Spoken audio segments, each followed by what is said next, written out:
Commander जो है पूछताछ करवाते हैं कि भैया ये वाली सप्लाई किससे आई थी, तो मालूम चलता है कि काली गायकवाड़ ने इन्हें ये वाला लॉट सप्लाई किया था। तो अब एक मुकदमा चलता है जहां पर ये दोनों ही ग्रुप्स मतलब कि आर्म्स डीलर काली गायकवाड़ और वहीं पर स्पेशल ऑफिसर विक्रम राठौड़ आमने सामने बैठे होते हैं। विक्रम का कहना था तुम्हारी गन चलती नहीं है, जबकि काली का कहना था कि तुम लोगों को चलानी नहीं आती है, मैं बढ़िया वाले मेरे ऑफिसर भेजूंगा और वो तुमको चलाना सिखाएंगे, बाकी जिन लोगों की मौत वगैरह हो गई उनका पैसा मैं दे दूंगा, डील करते हो। तो आता है विक्रम को गुस्सा, वो कहता है कि भाई क्या तुम्हारा कहना क्या है कि बंदूक चलती नहीं है, चलो मुझे बताओ इसका प्रोसीजर क्या होता है। मैगजीन डालते हैं, फिर सेफ्टी लॉक ओपन करते हैं, उसके बाद में एम करते हैं और फिर शूट कर देते हैं, राइट? बोले हाँ एकदम सही किया। वो जैसे शूट करता है तो निशाना बदल कर काली गायकवाड़ पर कर देता है, वो बेचारा डर जाता है, मगर खराब बंदूक जो होती है वो यहाँ पर भी नहीं चलती है, जिस पर जज को ये अपना ऑर्डर देना पड़ता है कि काली गायकवाड़ के जो लेटेस्ट जितने भी कॉन्ट्रैक्ट हमने लिए हुए थे वो होल्ड पर डाल दिए जाएंगे और जितनी भी फैक्ट्री में अभी जो बन चुकी गन्स उनको टेस्टिंग किया जाएगा और अगर खराब निकलती है तो पहले तो बैन करेंगे और उसको जेल में डालेंगे। रात को जब विक्रम राठौड़ अपने घर पहुंचता है तो दीपिका के साथ अपने मतलब कुछ स्पेशल मूवमेंट स्पेंड करने ही वाला होता है, तभी कुछ गुंडे आकर पहले तो उनके कुत्ते को जान से मार देते हैं और फिर उन दोनों पर ही हमला बोल देते हैं। एज यूजुअल वो होता है काली गायकवाड़, उसका कहना था कि तू मुझ पर केस करेगा, अब मैं तेरे को ऊपर का रास्ता दिखाता हूँ। अब होता यह है कि विक्रम को तो ये लोग अपने साथ ले जाते हैं और पीछे बचती है ऐश्वर्या। उसके घर पर 3 पुलिस वाले भेज दिए जाते हैं और ये बताया जाता है कि तुम्हारा पति देशद्रोही है, उसके घर से ढेर सारा ड्रग्स, बहुत सारा पैसा और नकली गन्स बरामद हुई है, उसे तो सजा मिलेगी ही, लेकिन अगर तुम सजा से बचना चाहती हो तो इन डॉक्यूमेंट्स पर साइन कर दो। मगर ऐश्वर्या इस बात को जानती थी कि विक्रम ने कोई गलती नहीं करी और वो उन्हीं तीनों को जान से मार देती। इसी चक्कर में उसे जेल हो जाती है। जेल में ले जाने के बाद उसे फांसी की सजा दी जाने वाली होती है, मगर तभी पता चलता है कि वो प्रेग्नेंट है और इंडियन लॉ के अकॉर्डिंग अगर कोई लेडी फांसी से पहले प्रेग्नेंट है तो उसे ये रियायत मिलती है कि उसका बच्चा जब तक पैदा होकर के 5 साल का नहीं हो जाता तब तक उसे फांसी नहीं दी जाए। यहाँ पर जेल में उससे मुलाकात करने के लिए अगेन काली भी आता है और यहाँ पर एक बहुत ही फनी कॉन्वर्सेशन होता है। काली बताता है कि जब फांसी देते हैं ना तो ऐसे आंखें बाहर आ जाती है, जीभ लटक जाती है और चटैक से फटाक मौत हो जाती है, जिस पर ऐश्वर्या का पूछना था कि आखिर विक्रम कहाँ पर है। अब यहाँ हम विक्रम को भी देख पाते हैं जहाँ पर काली ने ऑलरेडी विक्रम को मार पीट कर ऑलमोस्ट खत्म करने लायक छोड़ दिया होता है और एंड में सीने में 5 गोली ठोक कर वो उसे प्लेन से फेंक देते हैं। यानी कि ये वही स्टार्टिंग वाला सीन होता है जब एक लाश गाँव के किनारे उनको मिलती है। अब यहाँ जेल के उन 5 सालों में क्या होता है, यानी कि वो प्रेग्नेंट से पहले डिलीवरी करके एक बच्चा पैदा करती है, उसका नाम वो आजाद रखती है। वो आजाद पूरे जेल के अंदर घूमता फिरता रहता है, जेल के लोग उसका परिवार बन जाते हैं और जैसे ही 5 साल का वो लड़का होता है मतलब आजाद, तो उसकी मॉम उसे कहकर जाती है कि तुम्हें अपने पिता का नाम रोशन करना है, विक्रम राठौड़ तुम्हारे पिता का नाम है, उन्हें देशद्रोही करार दिया गया था और तुम्हें उनके सर पर लगाए दाग हटाना है। मेरा तुमसे आखिरी अलविदा है और अब से मेरे बाद में तुम्हारा ध्यान कावेरी अम्मा रखेगी। और ये कहकर वो चली जाती है, जिसके बाद ऐश्वर्या को फांसी दे दी जाती है, वो भी आजाद के सामने, और ये देखकर वो बेचारा वहीं बेहोश हो जाता। कहानी अगेन प्रेजेंट टाइम में आती है जहाँ पर अब ये सारी सच्चाई नर्मदा को पता चल चुकी होती है और अब वो ये डिसाइड करती है कि वो आजाद का साथ दे। मगर ईरानी जो कि पुलिस टीम में उसके साथ में था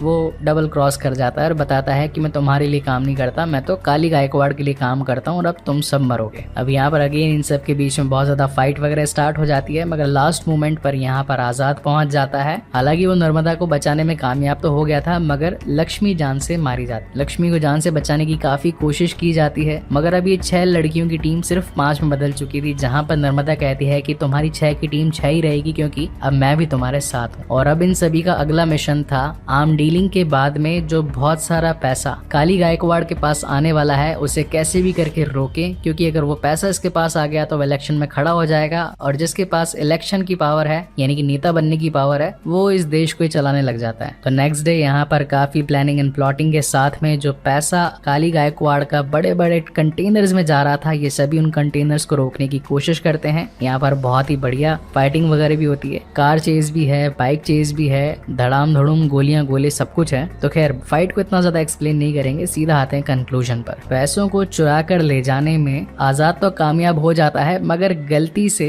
विक्रम राठौड़ लग जाता है काली के हत्थे। अब यहाँ पर उसकी खूब धुलाई पिटाई होती है। वहीं हम देखते हैं आजाद ने अपना एक नया वीडियो अपलोड कर दिया है जिसमें वो ये बताता है कि बेलमवाड़ा महिला थाना हमारे कैद में है, हमने यहाँ की 6000 कैदियों को बंदूक की नोक पर रखा हुआ है और हमारी मांगों को पूरा करवाने के लिए कोई नेगोशिएटर बुलाओ। अब इस बार जो नेगोशिएटर था वो बुलाया जाता है संजय दत्त को, जो कि बहुत ज्यादा कड़क होता है और वो कहता है कि भैया मैं तो इनकी बातें नहीं मानूंगा, मैं तो सीधा हमला करवाऊंगा। अब एक पुलिस फोर्स को जिनमें करीब 100 सोल्जर सोल्जर्स होते हैं उन्हें अंदर भेज दिया जाता है, मगर यहाँ पता पड़ता है कि उन 100 सोल्जर्स के सामने 6000 गर्ल्स मतलब औरतें वगैरह खड़ी थी जिनके हाथों में ऑलरेडी बंदूक थी, और अब नहीं चाहते हुए भी उस नेगोशिएटर यानी कि संजय दत्त को आजाद की बातें माननी पड़ती है, जिसमें आजाद का कहना था कि एक तरफ जहाँ काली गायकवाड़ का पैसा जा रहा था वहीं दूसरी तरफ इलेक्शन के लिए वोटिंग मशीन भी जा रही थी, तो मेरे पास पैसा भी पड़ा है और वोटिंग मशीन भी पड़ी है। लेकिन इनको रिलीज करने से पहले मेरी ये छोटी सी रिक्वेस्ट है कि इंडिया के अंदर 253 ऐसी फैक्ट्रीज हैं जिनसे निकली हुई हवा वायु को प्रदूषित कर रही है और निकला हुआ पानी वाटर को पोल्यूट कर रहा है और उसकी पूरी गैसेस पूरे शहर की ऐसी की तैसी कर रही है, तो सबसे पहले उन पर बैन लगाया जाए। अब यहाँ पर जो कमिश्नर होते हैं वो बहुत बड़ी मीटिंग बिठाते हैं और उनका मानना होता है कि क्या करें भाई, लगाएं कि नहीं लगाएं, लेकिन ये हर बार जो नेगोशिएटर अपनी मांगे रखते हैं वो खुद के फायदे के लिए रखते हैं। इस बार ये देश के फायदे की बात कर रहा है, तो चलो उन सारी की सारी कंपनीज पर बैन लगा दिया जाए, और ऐसा करके उन 253 फैक्ट्रीज पर बैन लगा दिया जाता है जो कि शहर की ऐसी की तैसी कर रहे थे। मगर जाते जाते आजाद अपना असली चेहरा सभी लोगों के सामने रिवील करता है और बताता है कि मैं विक्रम राठौड़ नहीं हूँ, मैं आजाद राठौड़ हूँ, और मेरी सिर्फ गवर्नमेंट से नहीं बल्कि इस भारत देश में रहने वाले सभी लोगों से एक छोटी सी गुजारिश है कि ये जो उंगली है इसका सही से इस्तेमाल करें। एक 5 घंटे चलने वाली मॉस्किटो कॉइल तक को खरीदने से पहले हम 5 सवाल पूछ लेते हैं कि क्या ये बदबू तो नहीं देगी, क्या ये मच्छर मारेगी कि नहीं मारेगी, कहीं इसको कमरे में लगाने के बाद ज्यादा धुआं तो नहीं हो जाता, तो फिर 5 साल चलने वाली सरकार पर हम उंगली क्यों नहीं उठाते। इसलिए मेरा आप सभी से कहना यह है कि सरकार चुनने से पहले उनसे क्वेश्चन पूछो कि अगर मैं तुम्हें चुनता हूं तो क्या मेरे परिवार को गवर्नमेंट फैसिलिटीज मिलेगी, मुझे जॉब मिलेगी, या फिर अस्पताल में हमें दवाइयां वगैरह प्रोवाइड होंगी, आगे आने वाले सालों में तुम देश के लिए क्या करोगे, ये सवाल उनसे पूछो। खैर ये कहानी का थोड़ा सा पैट्रियोटिक सीन था, थोड़ा देशभक्त जवान दिखाने के हिसाब से। तो आप लोगों से भी मेरा ये छोटा सा क्वेश्चन है कि आप कौन सी गवर्नमेंट को सपोर्ट करते हैं, बीजेपी या फिर कांग्रेस, कमेंट सेक्शन में बताना मत भूलिएगा। खैर एक तरफ जहाँ सारी की सारी बातें कंप्लीट हो जाती है, वहीं पर अग्नि ग्रुप का एक मेंबर काली को सारी सच्चाई बता देता है कि इस वक्त